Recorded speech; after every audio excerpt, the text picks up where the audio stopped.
What is it with the word art? Define art. Sometimes it can be this big word. Yeah, and it's an evaluation people put on it for a start. I mean, it can be. I mean, I've seen acting that's definitely not art, you know. Yeah. What side are you on? I'm trying to United Nations. I just want to know how you define art. I don't define it. I think it's an evaluation. It's like beautiful or something.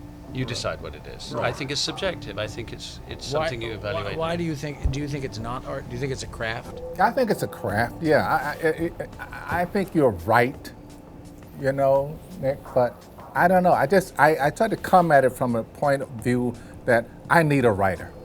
Oh, I see what you're saying. You're talking about interpretive as a verse. Exactly. Yes, but I understand your point.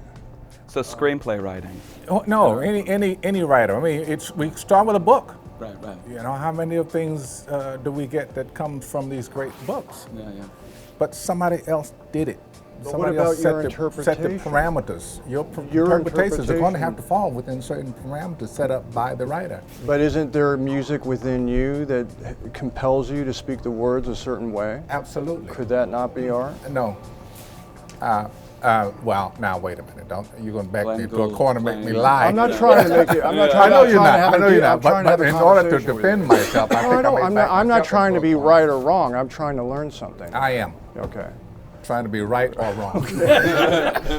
See, when I see a great violinist like Hilary Hahn and I listen to her play Bach, I know she's an artist. She's interpretive, but she's an artist because the way she's playing Bach, that's her unique connection. I have no argument with you on that. I would think that it's the result that makes the art and not necessarily the process that leads to it. So when Hilary plays Bach, that's the music, and what you receive is the art.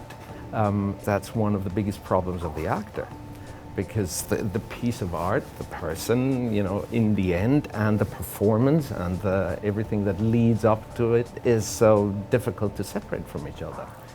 Why do they call it performing arts? I mean, for example, when she plays, isn't she channeling something in her imagination to hit the notes in such a way that makes it unique unto her own interpretation? The technique is the craft. It's the individual qualities that make the art. You can tell a story. How many stories? There are only so many stories in the world. No, but a lot of stories. That's true. But you can tell it. You can take a plot. No, you're right. But you can take a plot. You can tell that plot. Create that plot over and over again. It just depends on someone who does it artfully. First of all, it has to be. In order for it to be art, it has to be truthful. Secondly, it has to be individually truthful. And it's that true individuality and that real truth that makes it art. But there are so many happy accidents that happen in between the lines that are uniquely Morgan Freeman. You know, I've seen him do things where I'm like, wow, where did that come from? And I know where it came from. It came from the imagination, his own personal relationship with the cosmos.